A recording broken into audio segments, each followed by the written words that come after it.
Vamos dar início à nossa palestra de hoje, né? Na oportunidade, todos aqui encarnados ainda, e os desencarnados que aqui também comparecem, aproveitam os ensinamentos que aqui são passados.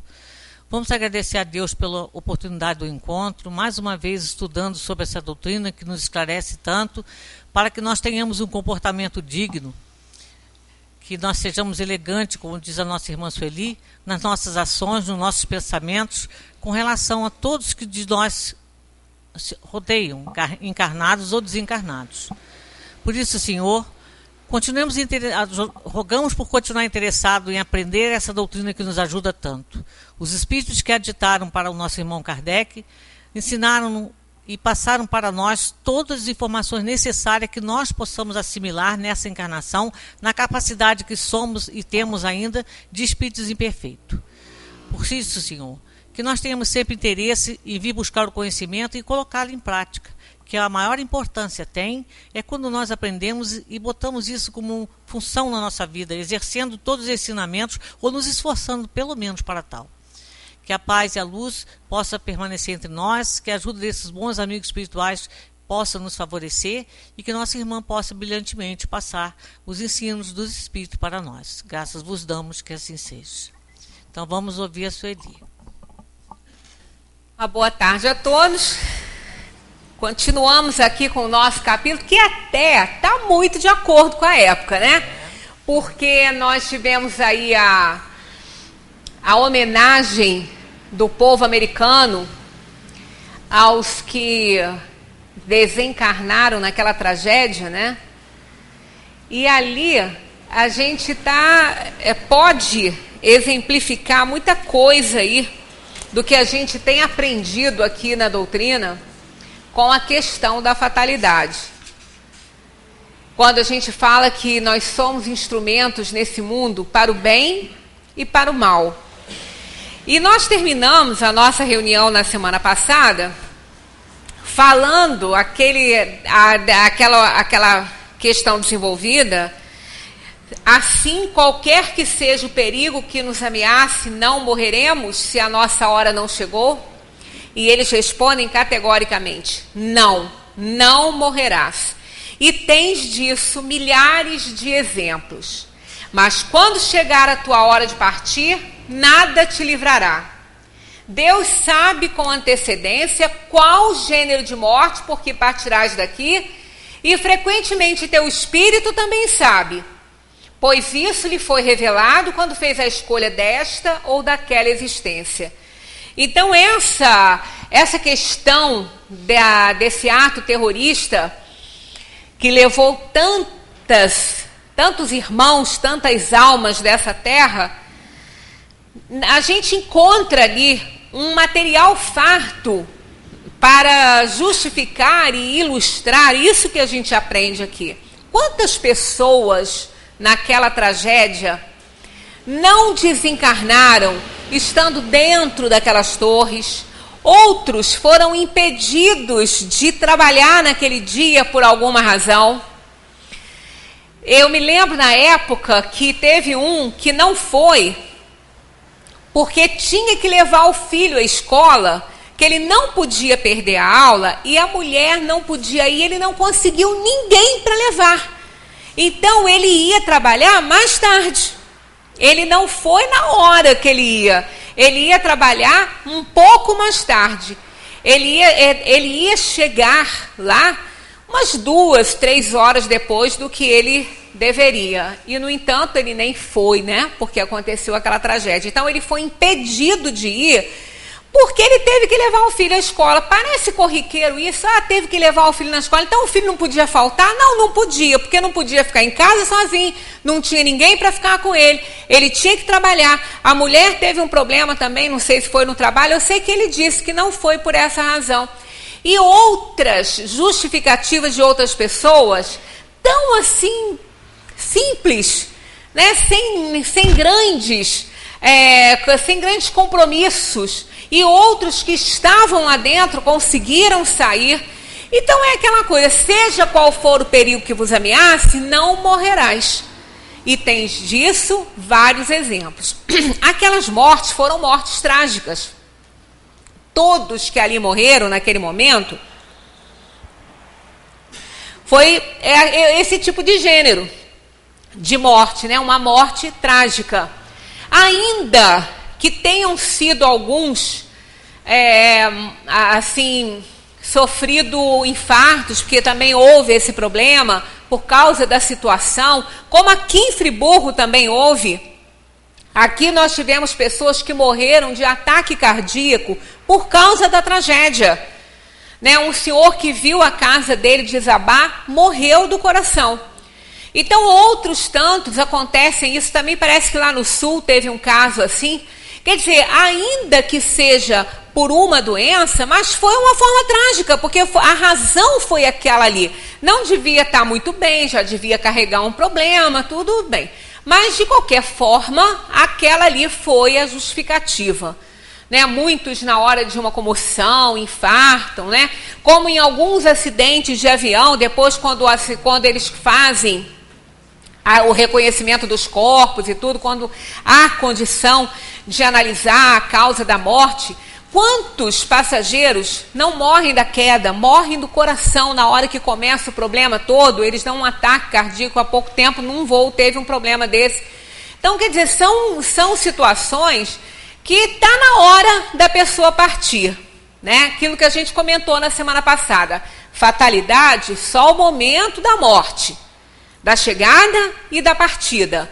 Aquilo que nos acontece durante a nossa vida pode ser uma fatalidade aos nossos olhos, mas se for um resgate, se for uma expiação ou uma provação, não é considerado uma fatalidade, uma vez que a gente tem interferência naquilo ali, ou na atual encarnação, ou em encarnações passadas, onde e quando os nossos erros deram origem às escolhas que fizemos para que possamos aqui no mundo resgatar o nosso passado delituoso e fazer a nossa aprovação e a nossa expiação nesse mundo. Aí não é. Só é fatalidade quando não há nenhuma interferência nossa. Aí é uma fatalidade. Então, nem todos que desencarnaram ali naquela tragédia foi uma fatalidade, nem todos. Como aqui em Friburgo também, nessa tragédia, nem todos a gente pode considerar fatalidade.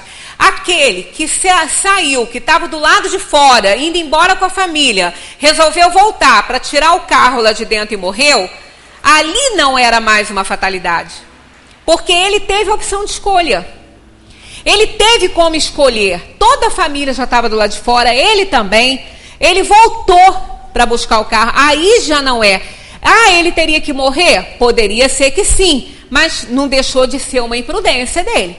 Sabendo que a coisa estava desabando, que estava caindo, vai voltar para buscar um carro? Carro, a gente consegue outro. Quem não tem seguro vai comprar outro. Comprou aquele, vai comprar outro. Vidas não se compram. Né? Então, numa situação assim, não é. Fatalidade é aquele que estava dentro da sua casa e a casa caiu na cabeça dele sem que ele soubesse. Como não é fatalidade, aquele que está dentro de uma casa condenada, se ele morrer, não é fatalidade. Porque a autoridade, aqueles que conhecem, que analisam, que fazem a triagem dessas casas, já avisaram. Não pode ficar aí. Se o senhor ficar aí, o senhor vai morrer. Ele quer ficar, aquela morte não vai ser uma fatalidade. Porque ele está tendo a opção de escolha. Então a fatalidade é a morte no momento certo. É a morte quando ela realmente tem que acontecer. Uma morte dessa não necessariamente teria que acontecer. Ele foi avisado, ele foi inclusive, vários casos, lá no Rio também acontece isso, em outros lugares de tragédia, a pessoa não quer abandonar a casa, sabendo que ela está caindo na cabeça dele, então não podemos considerar isso uma fatalidade. Fatalidade é quando a pessoa não pode fazer nada. Quando está na hora dela ir, ela vai. Por isso que os espíritos falam aqui que só o momento da morte. Tem uma história interessante. Quando a gente também fala aqui que Deus se utiliza de todas as pessoas, Deus não vai reencarnar aqui, né, tomar um corpo de carne ou descer e se materializar para salvar ninguém. Né? Primeiro que ele não precisa disso. E nós somos instrumentos de Deus para que as coisas se cumpram aqui na Terra, para que as tragédias aconteçam, para que as coisas se tornem realidade aqui nesse mundo, para que as expiações e as provações sejam resgatadas. Deus tem seus recursos, né? Tem uma história que eu recebi há muito tempo e ontem eu lembrei dela e o personagem foi trocado, né? Colocaram o nome de Moisés. É uma história verdadeira porque ela foi, deixa eu ver se aqui traz o nome traz. Ela foi relatada numa palestra do rabino Issachar Friend. Ele é um rabino de alta credibilidade, ele trabalha, ele faz palestras, não só lá, como também pelo mundo. Então, ele soube desse caso e depois ele ilustrou uma das palestras dele com essa história. É grande, não vou ler tudo, mas só vou contar em resumo. O que aconteceu? Mudaram o nome do personagem, era um empresário que tinha origem israelense e era americano também. Ele tinha, acho que pai ou mãe israelense, um dos dois era um americano e um israelense. E ele estava em Israel para ele poder fazer lá um trabalho. Tinha reuniões, que ele tinha uma empresa também em Israel, tinha uma empresa nos Estados Unidos. E ele, então, foi lá resolver essa reunião. Entre uma reunião e outra, ele precisava de um lanche, ele estava na rua para almoçar, mas não ia dar tempo de almoçar, precisava de um lanche, então viu uma lanchonete e foi lá para fazer um lanche. Só que a fila estava grande.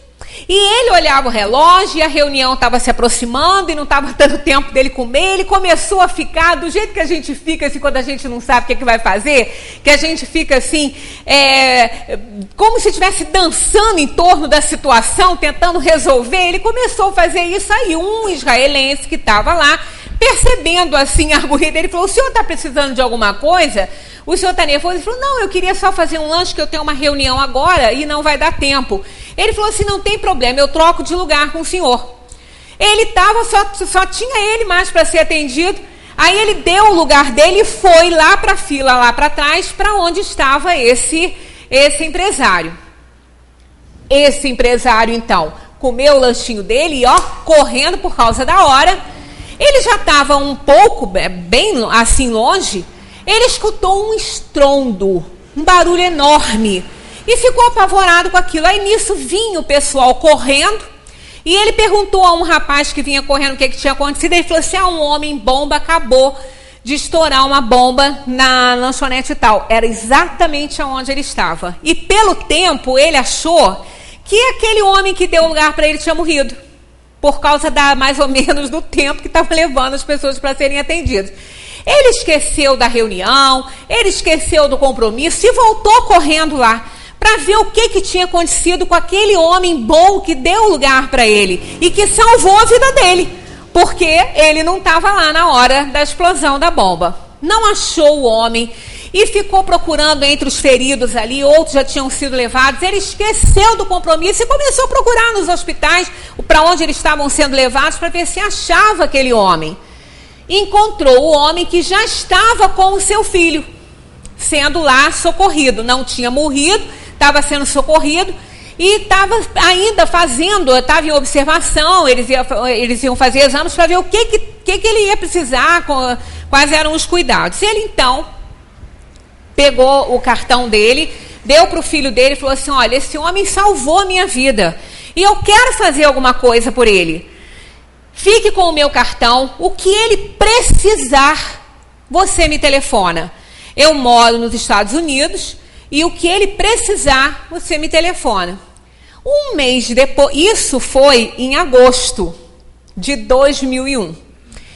Aí, um mês depois, uns dias antes, o filho liga explicando que depois de todo o tratamento, ele ia precisar de uma cirurgia, que em Boston era o local que melhor fariam essa cirurgia nele, que é onde aconteciam os especialistas, onde existiam os especialistas, e que ele precisava ir, que ele não tinha nenhum conhecimento lá, ele não estava nem falando em dinheiro, mas o homem quis arcar com tudo, falou: não, eu preciso ajudar esse senhor e eu vou ajudar. Então marcaram um encontro. Quando ele chegasse, ele fez questão de ir. Ele não morava nessa cidade, ele fez questão de ir até lá, receber esse senhor, levá-lo para o hospital, para que ele pudesse fazer alguma coisa por ele, que ele tinha salvado a vida dele, né? Que dia que foi isso? No dia 11 de setembro de 2001, às 9 da manhã. Ele não foi o escritório da empresa, ele tinha um escritório da empresa que ficava numa das torres. E ele estaria lá nesse dia que houve a explosão, né, do avião. Mas ele não foi porque ele foi a Boston receber aquele senhor que tinha salvado a vida dele. Quando ele estava lá no hospital, que a cirurgia já ia acontecer tudo direitinho, ele soube que aconteceu lá o problema com as torres e que o escritório dele ele foi salvo pela segunda vez pelo mesmo homem, né? Então, isso aí são coisas que às vezes a gente fala assim, mas como uma coisa dessa pode acontecer? Como pode acontecer? Só acontece. Como nós somos avisados, como nós somos intuídos para as coisas, ali ele tinha chance de não ir. Já tinha passado um mês, ele já estava nos negócios dele, ou até ele podia falar, olha, já deixei tudo direitinho lá no hospital, está tudo certo, você vem com seu pai, ele vai ser bem atendido lá. Ele fez questão de ir. Então ele teve a oportunidade de usar o livre-arbítrio dele. E foi essa gratidão, esse sentimento de amor ao próximo e a gratidão por aquilo que o homem fez para ele, salvou a vida dele. Né? Então Deus se utilizou 2 vezes da mesma pessoa para salvar a vida daquele senhor. Aí a gente fica perguntando, então ele não tinha que morrer? Se ele não tivesse ido, se ele tivesse ajudado o homem de outra forma, se ele tivesse lá mandado outra pessoa de confiança, um funcionário da empresa fazer isso por ele, já que ele era um grande empresário, ele tinha seus compromissos, se ele tivesse feito isso e tivesse ido trabalhar, não ia morrer. Não ia morrer porque não estava na hora dele. O que aconteceu foi para evitar uma situação que ele não tinha que passar. Morrer ele não ia, como muitos que estavam lá na torre não morreram, conseguiram sair. Mas ele ia passar por problemas. Ele ia sofrer traumas, ele ia se ferir, provavelmente porque as pessoas escaparam, algumas se feriram na saída, a maioria delas teve problema, né? Até com aspirar aquilo tudo que estava acontecendo ali, né? Então morrer ele não iria porque não estava no momento dele, por isso que toda essa situação se apresentou para ele. Mas ele iria sofrer consequências daquela situação ali, das quais ele não gostaria, né, de passar. E, no entanto, em obediência ao seu interior, a gratidão que ele tinha por aquele homem, salvou a vida dele. Então, nós somos instrumentos, Deus se utiliza de nós para que outras pessoas possam ser atendidas, possam ter as suas necessidades atendidas através de nós. Por isso que nós sempre temos que ouvir o nosso coração, a nossa razão, né? Dar importância às coisas que estão acontecendo, observar. Como Jesus sempre recomendava, ter olhos de ver e ouvidos de ouvir. Abrir mão dos nossos interesses materiais, dos nossos interesses pessoais, em nosso próprio favor. Porque realmente foi o que salvou. E tantas outras histórias nós temos desse World Trade Center, que agora nem estou me lembrando, mas histórias muito interessantes de pessoas que simplesmente se atrasaram, a condução atrasou, teve um probleminha qualquer, não deu para chegar na hora. Quantas vezes nós nos revoltamos quando a gente se atrasa para um compromisso, um pneu de um carro que fura, né? Ou um carro, teve uma vez, eu estava vindo de Amparo, eu fui fazer uma palestra lá e estava vindo de Amparo, tinha um carro na minha frente que parecia uma carroça ou um carrinho de mão. Mas o carro não era ruim não, era um bom carro, só que a pessoa não andava. E estava passeando, devia estar, não era nem a 20, devia estar a 10 na minha frente. Sabe, eu comecei a me irritar um pouco com aquilo, que eu falei, bom, se ele não quer andar, que deixa a gente andar, mas andar normal, eu não queria correr, eu só queria andar, só queria sair, chegar em Friburgo, mas numa velocidade normal, mas ele estava ali, parecia que ele estava morrendo dentro daquele carro, né? Aquilo foi me dando uma coisa, e eu estava saindo de uma palestra. Aí eu falei, bom, é nesses momentos que a gente tem que lembrar das coisas que a gente aprende, do que a gente ouve, do que a gente lê, do que a gente sabe, né? Antes de começar a praguejar, né? Antes de começar a desejar coisa que não deve, antes de se aborrecer. Aí eu comecei a pensar, eu falei assim, poxa vida, a gente não é por acaso, esse homem tem um bom carro na mão, era melhor que o meu. Eu falei, então tem um bom carro, deve existir uma razão, ou ele está com algum problema ali, ou ele não está se sentindo bem, sei lá, mas deve ter alguma razão para esse homem estar tão devagar. Mais para cima, ele desviou, lentamente ele desviou, assim, tinha um cachorro, parecia um filhote, deitado, o cachorro era preto, era um local que não tinha poste, né? Um cachorro pretinho, mas ele era filhote, ele estava igual um bobo, deitado no meio da rua. Qualquer carro que viesse mais rápido teria atropelado ele. Eu teria atropelado ele se eu tivesse na velocidade normal, não ia dar para sair. E não ia dar para ver, porque quando eu vi, você ia estar em cima, porque ele era da noite, ele estava da cor da noite. Por que o homem viu? Porque ele estava muito devagar. Por isso que ele viu, ele teve tempo, o farol bateu, ele teve tempo que o homem não andava. Aí eu ainda fiquei pensando, poxa, essa bênção não foi para ele, foi para mim, porque se eu mato esse cachorro, eu ia morrer, né? Porque do jeito que eu gosto de bicho, ainda mais de atropelar uma pessoa, um cachorro, deu a menina nem pensar, né? Aí eu vi depois, eu falei assim, olha só, por que ele tá... Depois o homem não andou? Depois o homem andou normalmente. Quer dizer, aquilo ali... Não sei se foi, mas pelo menos, para mim, foi uma ajuda. Uma ajuda para que eu não sofresse matando aquele pobre bichinho que estava lá. E o cachorro não saiu. Ele se desviou, eu também. E lá vim eu embora com medo de outro carro pegar o bicho, né? E ele continuou lá deitado, como se fosse a casinha dele, no meio do asfalto, né? Então, coisas... Liga a benção. Coisas que acontecem na vida da gente, que nos atrasam. Às vezes a gente sai de casa com uma pressa danada, um conhecido para a gente para bater um papinho.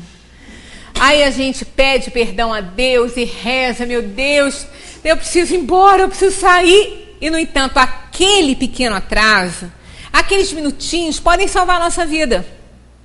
Né? Podem nos salvar de um motorista doido na hora de atravessar uma rua. Eu sei que a gente não pode viver também a nossa vida só assim, né?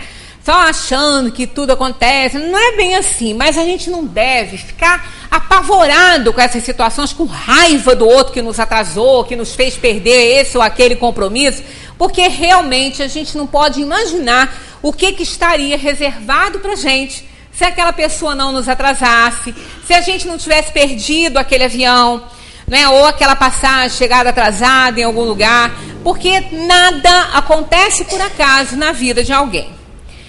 Da infalibilidade, da hora da morte, segue-se que as precauções que se tomam para evitá-la são inúteis. Isso é tão importante. Aliás, não tem uma questão nesse capítulo de fatalidade que não seja extremamente importante. Porque aí é aquela coisa, seja qual for o perigo que vos ameace, não morrereis, então eu não vou morrer. Eu posso passar mal, porque eu não vou morrer, porque não está na minha hora, eu não preciso sair, não preciso procurar médico. Não é bem assim. Seja qual for o perigo que vos ameace, não morrereis? Não morrerás. Mas isso sem a nossa interferência, sem a nossa negligência, sem a nossa imprudência. Se a gente passa mal, vamos procurar um recurso, vamos ver o que está acontecendo. Né? Ah, mas pode ser uma influenciação, vou arrumar alguém para me dar um passe. Vai para o médico primeiro. Pode ser um derrame, um formigamento no braço, pode não ser encosto, pode ser um derrame que a pessoa está tendo. Procura o médico, vai lá, vê o que está acontecendo, não é nada, o médico não achou nada, então vamos procurar um passe. Nada impede que na hora que a gente esteja procurando recurso, que a gente não possa orar e pedir ajuda, né? Que se for uma influenciação, que Deus possa ou colocar espíritos para cuidar daquele irmãozinho que está por ali, Ou se não for, que ilumine lá a cabeça do médico, a mão, a mente, os seus conhecimentos, para que ele possa encontrar uma solução legal para a gente. E se nada disso for, se tiver na hora da gente ir, que nos dê força e nos dê bons acompanhantes, que nos ajude para que a gente parta de uma maneira tranquila, né? Então, a gente tem que mais ou menos agir assim. Mas, claro que o nervosismo nos impede muitas vezes, né? Aí, se só vou morrer se tiver na minha hora, então, as precauções, então, que a gente toma para salvar a nossa vida, não valem de nada? Eles dizem assim, segue-se então que as precauções que se tomam para evitá-las são inúteis? Eles dizem não. Porque as precauções que tomais vos são sugeridas com o fim de evitar a morte que vos ameaça. São um dos meios para que ela não se verifique. Se ela não tiver que acontecer, as precauções que nós tomamos são para evitar que ela aconteça. Se ela não tiver que acontecer. Mas se ela não tiver que acontecer e a gente não tomar providência pela nossa opção, porque a gente não quer tomar providência, é um suicídio indireto. Ela pode acontecer sem que estivesse na nossa hora. Então essa resposta é muito importante. Não está na hora de eu morrer, eu vou atravessar essa rua sem olhar? Eu posso ser atropelado e morrer, né? Não está na hora de eu morrer, eu vou pegar carona com alguém que encheu a cara num barzinho e está dirigindo um carro? Ele pode bater com o carro e eu posso morrer. Agora, se eu não sei que ele bebeu, dirige bem, é uma pessoa que eu conheço, tem um bom carro, dirige bem e me oferece uma carona. Eu não sei qual foi o movimento dele antes, eu não sei se ele bebeu ou deixou de beber. Eu entro no carro com ele. Se houver um acidente, eu vou morrer? Só se tiver na minha hora. Se não tiver, eu não vou morrer. Ele pode morrer antes da hora, porque é ele que está fazendo isso. Ele que bebeu e está dirigindo. Agora, eu não sei se ele está bêbado ou não. Então, se houver um acidente, eu só morro se tiver na minha hora. Se não tiver, eu vou me salvar. Porque eu não tenho culpa naquilo ali. Agora, se eu morrer, é uma fatalidade. Não para ele que estava bêbado, mas é uma fatalidade para mim. Estava na minha hora de morrer e eu fui. Portanto, nós somos dirigentes da nossa situação. Nós somos pilotos da nossa vida aqui nesse mundo. Nós podemos antecipar, como também podemos atrasar a nossa saída da Terra. Porque se nós tivermos com bom desempenho, tivermos sendo ainda úteis nesse mundo, nós podemos ter uma moratória. A gente ainda fica um pouquinho mais aqui, mesmo que a nossa hora tenha vencido, se Deus assim determinar. Mas se Ele achar que chegou o momento que nós temos que ir, nada pode salvar a nossa vida. A gente vai mesmo. Às vezes por uma bobagem, né? Às vezes um tombinho à toa pode nos levar desse mundo. Mas aí tem uma outra questão muito interessante. Qual o fito da providência ao fazer-nos correr perigos que não devem ter consequências? Porque tem hora que a gente fica pensando, será que Deus está brincando comigo? Bota a gente correndo um perigo danado para depois não ter consequência nenhuma, só quase nos mata de susto, né? Aí a gente vai ver, mas qual seria a intenção de Deus nessa hora? Qual seria o objetivo disso? Não tenho que morrer. Por que me expõe a um perigo desse tamanho para quase me fazer morrer de susto, né? Olha o que eles respondem. Quando tua vida se encontra em perigo, é essa uma advertência que tu mesmo desejaste a fim de te desviar do mal e te tornar melhor. Quando escapas a esse perigo, ainda sob a influência do risco por que passaste, pensas com maior ou menor intensidade sobre a ação mais ou menos forte dos bons espíritos, em te tornares melhor.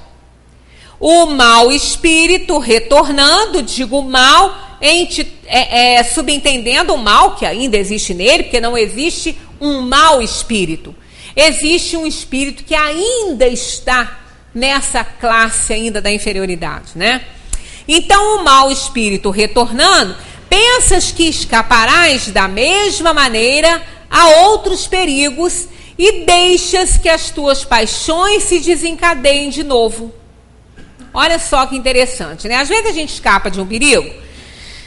Na hora do sufoco, a gente pensa assim, meu Deus, me ajuda, que se eu conseguir escapar dessa, nunca mais eu faço isso, eu nunca mais me meto numa situação dessa, eu nunca mais procuro uma situação dessa para mim. Mas isso é naquele momento, né? Naquele momento ali. Depois que passa, a gente acha que deu sorte, né? Foi salvo pelo gongo, ou então que realmente não teve grandes consequências e que da mesma maneira que a gente escapou daquele, a gente escapa de outros. Então são essas pessoas negligentes e imprudentes no mundo. Passam por perigos por causa da própria imprudência ou negligência, sofrem perigos ameaçadores, escapam desse perigo e no lugar de aprender alguma coisa, acha que deu sorte, que pode fazer de novo. Tanto que às vezes a gente fala, né, para algumas pessoas que a gente conhece que tem essa atitude, que a gente fala, rapaz, ó, tu escapou uma vez, tu escapou duas, olha que pode não ter a terceira, você não é gato nem nada para ter 7 vidas, abre o olho. E a pessoa não abre, né? Continua fazendo, até que vem então a tragédia e acontece o que muitas vezes não era para acontecer. Continuando essa resposta, pelos perigos que correis, Deus vos recorda a vossa fraqueza e a fragilidade de vossa existência. Se examinarmos a causa e a natureza do perigo, veremos que, na maioria das vezes, as consequências foram a punição de uma falta cometida ou de um dever negligenciado. Deus vos adverte para refletirdes sobre vós mesmos e vos emendardes. Então, esses perigos que ameaçam a nossa vida, que fazem a gente se assustar e depois aquilo ali não dá em nada, são alertas para que a gente perceba e reflita que a nossa conduta está ruim. A gente está fazendo alguma coisa que não deve. Então quando a gente passa por uma dor, por um susto, por uma doença, né, até mesmo o perigo de uma doença. Quantas pessoas, às vezes, fazem exames e quando vem o resultado, a pessoa leva um susto enorme, que está ali uma doença presente ali naquele resultado de exame, que está botando a pessoa nas vascas da morte, né? E depois de todo o susto, de corre para cá, corre para lá, leva o resultado para o médico faz exame, mas você não aparenta isso, você não tem esse quadro, vamos refazer o exame. Até refazer o exame, ver que o resultado estava errado, é um estresse, é um susto, passa uma vida inteira na frente da pessoa, toda a vida que ela levou. Olha aí que não foi por acaso que erraram naquele diagnóstico, ou até que erraram nos números. Às vezes o exame não está errado, mas o número, bateram o número diferente, erraram na numeração ali, aí deu lá uma doença em estado terminal. E mesmo a pessoa estando boa, ela não acredita que ela está boa. Porque o que vale é o que está ali no papel. Ela começa a apresentar os sintomas da doença, começa a achar que já está com o pé na cova, e começa aquele transtorno. A família se desorienta, ela se desorienta. Aí depois, por isso que os médicos falam que a gente, com esse mania da gente ler exame, que a gente não entende nada, a gente leva susto à toa, né? Mas o que mais a gente faz é correr e abrir rapidinho para olhar, né? Aí olha, não entende nada, pensa que está morrendo, aí liga para o pobre, coitado do médico, às vezes às 2 da manhã, falar que o exame deu isso, que está morrendo, e não está, né? Quer dizer, um susto desse, realmente, bota a pessoa mais, pelo menos para botar. Qual é o objetivo disso aí? Às vezes é uma pessoa que não liga para a saúde, comete todos os exageros, faz tudo que não deve fazer e faz, né? Negligencia o próprio corpo, aí leva um susto desse tamanho e fala assim, graças a Deus que eu não estou com essa doença, agora eu vou cuidar melhor disso, vou passar a fazer exames regulares, vou cuidar mais do meu corpo, prestar mais atenção. Não torna a pessoa melhor? Torna a pessoa mais esperta nessa situação. Uma pessoa que bebe, não bebeu muito, porque acha o sujeito nunca acha que bebeu muito, ele está caindo, mas ele acha que ele está bom para dirigir. Ele não consegue ligar o carro, mas ele acha que ele está bom para dirigir. Aí acontece um acidente, ele escapa. Ele não morre. Qual foi o objetivo de Deus permitir aquele susto enorme, já que a criatura não age e sai sem um arranhão e não fere ninguém, né? Para que isso? Por que então não evitou esse estresse todo? Porque ele vai reconhecer, bom, eu não devia, eu podia ter morrido, depois que passa, eu podia ter matado alguém, ele reflete, quer dizer, então, qual o ideal aí? A conduta correta, nunca mais beber e dirigir. Isso seria a conduta correta, mas infelizmente, poucos vão aprender e não vão fazer, até que vão bater e vão morrer e vão matar alguém. Ah, mas se matou alguém, você não diz que se seja qual for o perigo que vos ameace, não morrereis? Sim, mas olha só, o que morreu por causa da negligência e imprudência desse motorista bêbado, estava na hora de ir, senão Deus não ia permitir.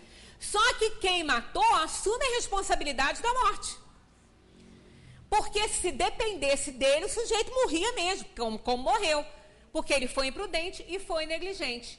Então, quando está na hora da pessoa ir, a imprudência e a negligência de alguém, seja de um profissional, seja de um bêbado dirigindo, seja o que for, isso não vai ficar sem resposta, não vai ficar sem pagamento.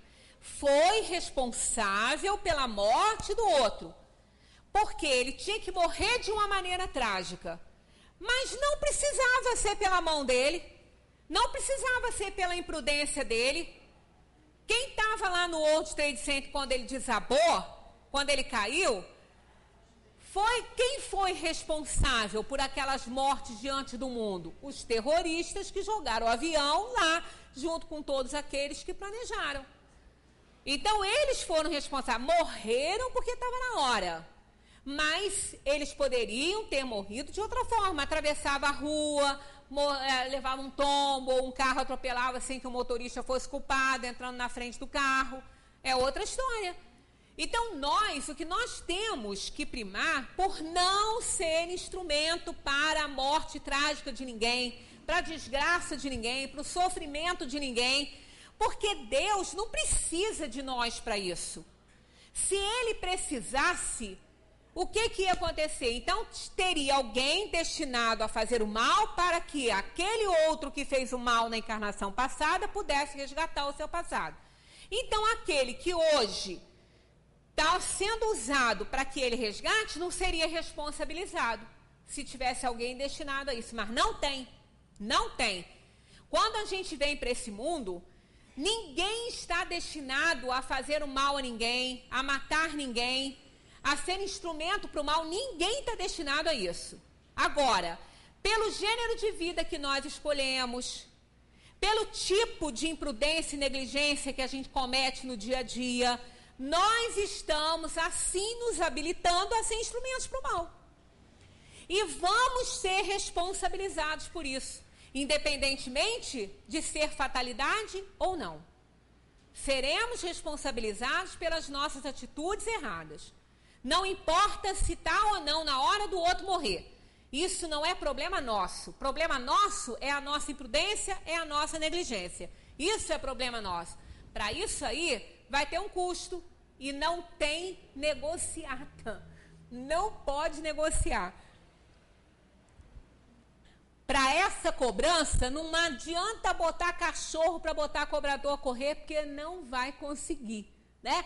Essa cobrança está dentro da nossa consciência, somos nós mesmos e ela vai vir no momento certo.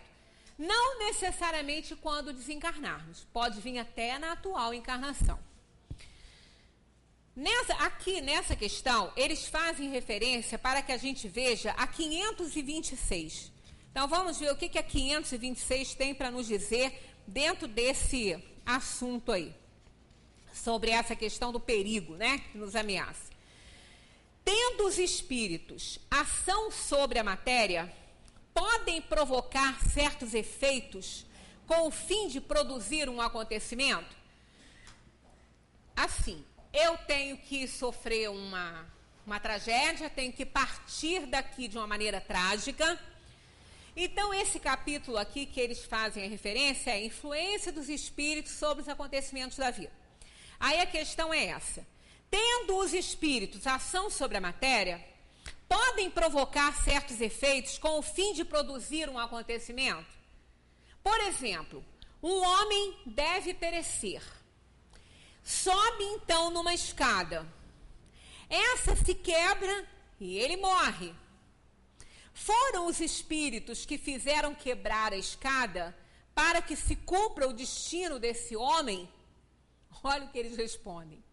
É bem verdade que os espíritos têm influência sobre a matéria, mas para o cumprimento das leis da natureza e não para as derrogar, fazendo surgir em determinado ponto um acontecimento inesperado e contrário a essa lei. Quer dizer, seria contrário à lei da física ali, da natureza ali, os espíritos quebrarem essa escada para que esse homem venha então a morrer, cair dela e morrer, já que estava na hora dele morrer de uma maneira trágica. Então, se os espíritos podem influenciar a matéria, eles poderiam fazer isso? Poderiam. Mas eles não fazem. Não fazem porque não tem necessidade. Olha o que eles dizem. No exemplo que citas, a escada se quebra porque está carunchada, tá? Ruim. Ou não era bastante forte para suportar o peso do homem. Se tivesse no destino desse homem morrer dessa maneira, eles lhes inspirariam o pensamento de subir na escada que deveria quebrar-se com o seu peso. E sua morte se daria por um motivo natural, sem necessidade de um milagre para isso. É igual a questão da bala. Um espírito, se nós não temos que morrer alvejados por uma bala, por um tiro, seja lá de quem for, que vem, como a gente vê muito acontecer lá no Rio, que a gente chama de bala perdida, Deus não poderia, então, já que a gente não tem que morrer, desviar essa bala? Pode. Ele tem poder para isso. Ele é o dono do universo, ele criou. Só que ele criou esse universo e criou leis universais, físicas, que mantêm esse universo em ordem. E seria derrogar as leis da física, mudar essa bala de trajetória. Por que ele faria isso, podendo inspirar a pessoa a sair da reta dela? É o que ele faria. Ele faria através de quem? Do espírito protetor, ou através de um barulho que ele ouvisse, ou alguma coisa que caísse no chão que ele abaixasse para pegar, ou de uma criança que corre, dá um empurrão e sai e tira ele da reta. Não acontece muitas vezes isso? Às vezes a gente está indo, chega, a minha cachorra, por exemplo, eu não sei como é que ela não me joga no chão à toa, porque eu estou muito bem andando, de repente vem aquele tufão, parece um furacão com a bola na boca, e eu tenho que me desviar do caminho, porque senão ela me joga no chão. Quer dizer, numa dessa aí, a pessoa que está na trajetória de um projétil vai ser inspirado, ou alguma coisa vai acontecer para que ela saia da reta, porque senão ela vai ser alvejada. Poder tirar, poder mudar o curso, ele pode, porque ele tem poderes para isso, mas seria derrogação da lei da natureza. E se ele instituiu leis nesse universo e leis imutáveis, por que ele faria isso, podendo fazer diferente?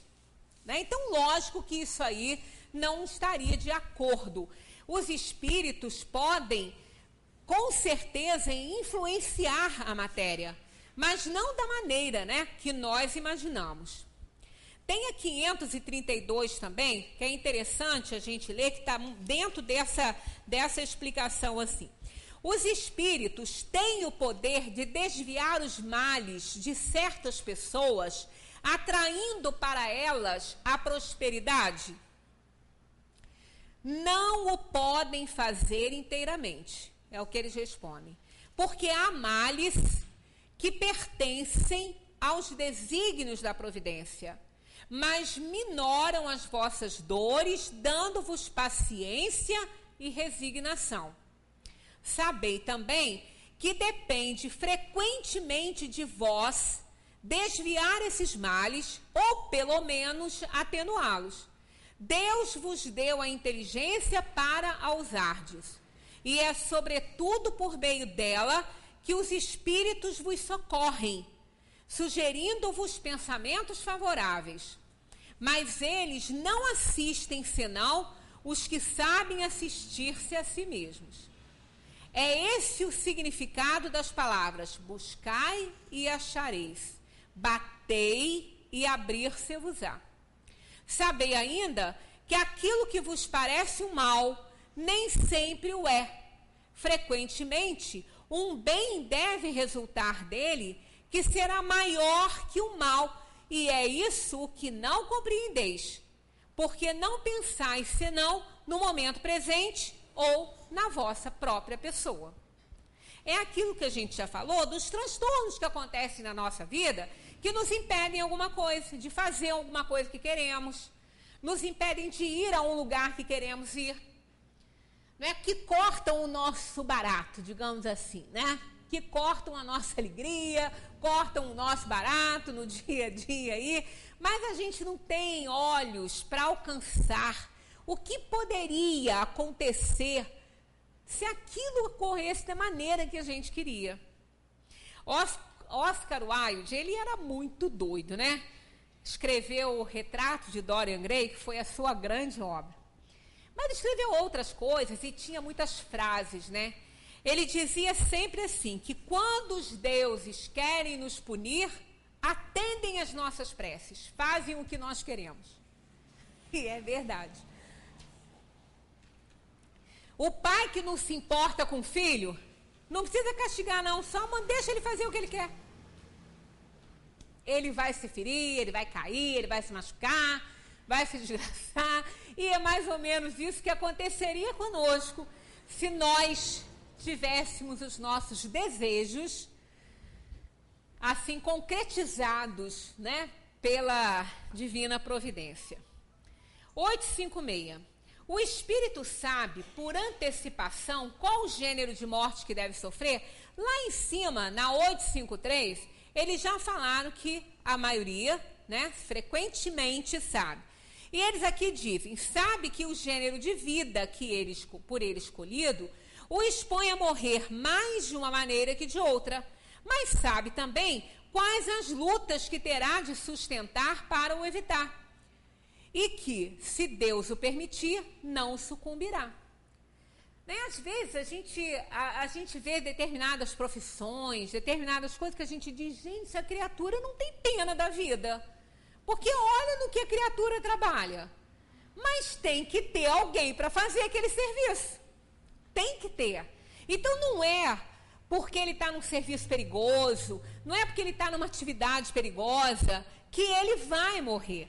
Aquela atividade dá a ele uma probabilidade muito maior de morrer num acidente, de uma forma trágica, do que daria para um outro que está lá sentadinho dentro do escritório dele, só na frente de um computador, escrevendo alguma coisa. Né? Mas isso não quer dizer que ele vai morrer disso. Ele pode ter uma profissão perigosa e morrer de velho. Né? Bombeiros, por exemplo, que arriscam a vida a todos os instantes, uns morrem em ação. Aqui em Friburgo aconteceu, na tragédia dos Estados Unidos aconteceu, no Haiti aconteceu, em todos os lugares acontece. Mas não foram só os bombeiros que morreram. Civis morreram, pessoas simples, crianças morreram. Então morreu porque estava na hora. Senão Deus não permitiria. E outros bombeiros que passam aí por tragédias enormes, por problemas sérios, por perigos enormes e morrem de velho depois, aposentado. Então não é isso. É claro que o gênero de vida escolhido pelo espírito ao reencarnar vai dar a ele a probabilidade de uma morte mais trágica que outra, mas não significa que será, né? Não há uma obrigatoriedade para isso. Há homens que enfrentam os perigos dos combates com uma certa convicção de que a sua hora não chegou. Há algum fundamento nessa confiança que eles têm? Né? Isso acontece muito. Na história, nós temos, na história dos heróis, né? Dos heróis das passagens todas, inclusive dos heróis bíblicos, né? Porque esses heróis bíblicos, eles foram realmente heróis, mas sanguinários. Sanguinários, subiram a um posto elevado, bebendo sangue de muita civilização. Davi foi um deles, né? Que escreveu o salmo mais maravilhoso que a gente já leu, né? Mas para subir até aquele reinado, para se tornar o rei Davi, o bichinho fez foi bobagem. Né? Quem já leu ou assistiu alguma coisa referente à vida de Davi, sabe que ele não foi flor que a gente quisesse cheirar. Né? E, no entanto, foi o rei Davi. Quer dizer, tudo isso de acordo com a época, com a necessidade, com o lugar. Com certeza, ele também teve que resgatar o que fez. Mas também foi necessário, naquela época, que aquilo ali acontecesse. Senão Deus não teria permitido. Mas ele, na sua sede ambiciosa, foi também instrumento. Davi mandou um homem para o fronte, para morrer, porque ele se apaixonou pela mulher dele. E ele morreu, e ele ficou com ela. Quer dizer, são falhas de caráter. Mas nem por isso ele deixou de ser Davi. Nem por isso ele deixou de ser aquela pessoa inteligente que era, senão não tinha chegado lá. E foi numa época que isso era, não esse tipo de atividade, mas que eram necessárias aquelas guerras. E tudo em nome do Senhor. As cruzadas, tudo em nome do Senhor. Mas se tudo isso não fosse necessário ainda no mundo, não teria acontecido. Agora, não é porque o mal é necessário que quem faz está isento da responsabilidade de ter feito. Com certeza não. Elias não mandou cortar a cabeça dos profetas de Baal, que estavam lá adorando Baal? Então, o que aconteceu com Elias? Elias reencarnou como João Batista, que teve a sua cabeça decepada, pedida por Salomé numa bandeja de prata. Resgatou. Ah, mas ele resgatou, ele perdeu a cabeça e ele matou 500, ele decepou 500. Ué, mas ele não tinha 500, ele tinha uma. E morrer dando a sua cabeça, se 500 ele tivesse, dava no mesmo. 500 ele daria. Não é? Então não é a quantidade, é a qualidade da coisa que importa em todos os tempos. Então Davi, que fez as atrocidades que fez, também reencarnou para resgatar tudo que ele fez. Todos os heróis bíblicos foram sanguinários, todos eles. Até Deus se arrependeu de ter feito a raça humana. O que vocês querem mais? Está escrito lá. Está escrito lá. Quando ele viu as maldades todas acontecendo no mundo, ele se arrependeu de ter criado o homem. Desde quando Deus se arrepende de alguma coisa, gente? Mas está lá, né? Então isso tudo para a gente ver que são simbologias, alegorias, histórias que fazem parte da história das religiões, história da humanidade, história do homem na Terra, história do homem no universo. Né? Então não vamos nem condenar e nem endeusar, porque nós não temos capacidade para isso. Nós também cometemos as nossas atrocidades. Nós também somos sanguinários de alguma forma. Porque todas as vezes que a gente age fora da lei divina, a gente está sendo mau caráter, a gente está sendo ruim, desobediente à lei. E cada ação nossa não vai ficar perdida, nem boa nem ruim. Vai ter o retorno que tiver que ter no momento certo. Aí a gente reencarna um anjo de candura, uma pessoa boníssima, né? Um presente do céu para o mundo. Só se desgraça no mundo. Só passa problema, só sofre, só adoece, só tem problema. Aí a gente fica, meu Deus, como é que pode? Fulano é tão bom. Como é que fulano passa por essa situação? Ah, é o bonzinho de hoje e o ruim de ontem. Ah, mas ruim de ontem. E daí? Eu faço uma compra aqui no Brasil, vou para a Austrália. Não preciso pagar, não. Fico lá no Brasil, tá? Eu estou devendo. Eu sou uma pessoa física. Eu tenho CPF. Meu CPF vai ser o mesmo aqui e lá na Austrália. Minha identidade é a mesma aqui e lá. Então não é porque eu vivi uma encarnação, que fiz um monte de besteira, que quando eu reencarnar, que eu vou ser outro espírito. Não. Eu tenho o mesmo CPF. Eu tenho o mesmo número de identidade. Eu sou uma individualidade. Eu não sou a Sueli. Já posso ter sido Paulo, Marcos, Maria. É nome, é apelido, né? Mas em essência, eu que fiz no passado, né? Não é porque eu mudei, eu fiz uma plástica, que eu vou ser outra pessoa. Não vou. A minha impressão digital é a mesma. Eu posso mudar a cara, mas a impressão tá lá, né? Ainda que eu faça uma cirurgia aqui, ó, para tirar as impressões digitais, eu tenho um DNA. E desse não tem como fugir. Esse DNA, eu posso mudar de sexo, eu posso ser outra pessoa, eu posso ter outra cara. Tá lá, meu DNA mostrando quem sou eu. Né? Então nós temos aí, se é que podemos falar assim, um DNA espiritual. Somos o mesmo espírito que faz o que não deve numa encarnação. Se não der tempo para pagar nela, vai pagar na outra. Dessa dívida a gente não escapa. Tem aí no mundo um prazo para quem deve, né? Depois de um certo tempo a dívida expira. E se ainda não chegou esse tempo, a gente vai lá e renegocia. Pode ter até um abatimento de 80%, 90% da dívida. Ou então paga o capital e o juro é perdoado. Mas ó, com essas dívidas da alma, não tem isso. É juro alto, é correção monetária alta, tudo para pagar. Não tem negociata, não tem perdão. A gente tem que resgatar. Aí como que vai resgatar? Vindo para a terra e morrendo aí nessas situações, vivendo nessas situações trágicas, ruins, não é? de miserabilidade total. É assim que a gente... Por isso que tem gente que não acredita em reencarnação. Né? Imaginemos o Papa com toda aquela pompa poder renascer na favela da Rocinha ou lá no Morro do Alemão. Ele vai querer acreditar em reencarnação?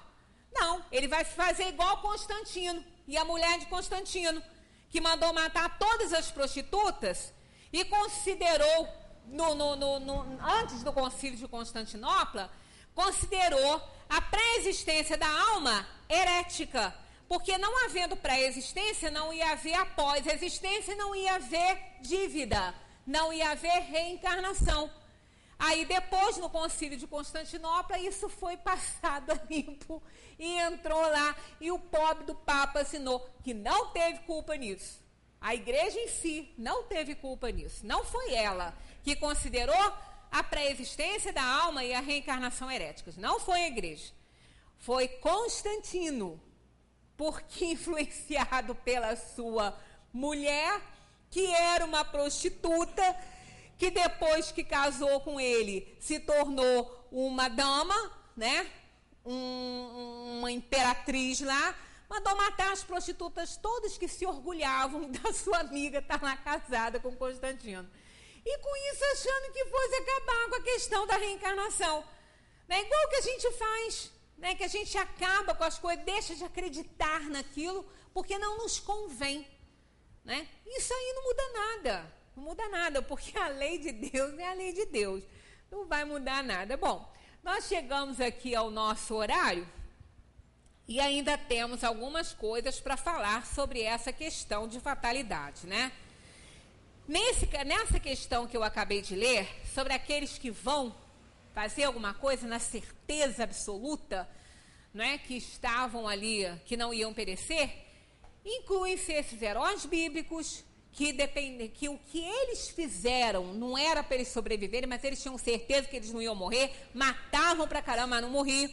E um grande exemplo na história dessa certeza foi Joana d'Arc. Jovem, franzina, não conhecia nada de guerra. E quem foi Joana d'Arc, né? Ela tinha certeza dos planos, aquilo era inspirado a ela. E quando ela traçava a estratégia de guerra, ela tinha certeza que ela venceria. Como ela tinha essa certeza? Que ela não morreria, que nem seus soldados morreriam? Porque isso era necessário. Olha que importante isso, quando a gente fala nos heróis bíblicos sanguinários, era importante naquela época. Então era importante a ação estratégica dela, ela sabia que ia dar certo, porque isso tudo era inspirado, tanto que ela foi considerada bruxa, foi queimada, porque ela sabia, ela ouvia as vozes, os planos de guerra não foram traçados por ela, ela foi um instrumento, foram traçados pela espiritualidade com necessidades fundamentais para a evolução da sociedade da Terra, e era assim. Muitas vezes, o bem vem através da guerra. A guerra não deixa de ser ruim, não deixa de ser um mal, mas ainda na nossa situação social, ainda é um mal necessário. Está aqui no Livro dos Espíritos. Na semana que vem, nós pegaremos aí da 858 para frente, né, que esse capítulo realmente é fascinante. Depois ainda tem muita pergunta ainda sobre fatalidade. Depois entra aí o conhecimento futuro, né? Que Jesus continue nos dando essa oportunidade desse encontro aqui, de estudar a doutrina, dar uma lidinha, porque com certeza, depois dessas duas reuniões sobre fatalidade, sobre o que os Espíritos têm a nos dizer, com certeza alguém aqui deve ter diminuído seus medos, seus temores, mas também aumentado a sua responsabilidade diante da vida. Porque só não vai nos acontecer aquilo que não tiver que acontecer, mas que nós não tivermos colocando o nosso dedinho podre lá para acontecer. Né? Porque se a gente faz a besteira, nós vamos ter que aguentar. Mas aquele que faz as partes que lhe cabe, com esse só vai acontecer o que tiver que acontecer. Muita paz para todos.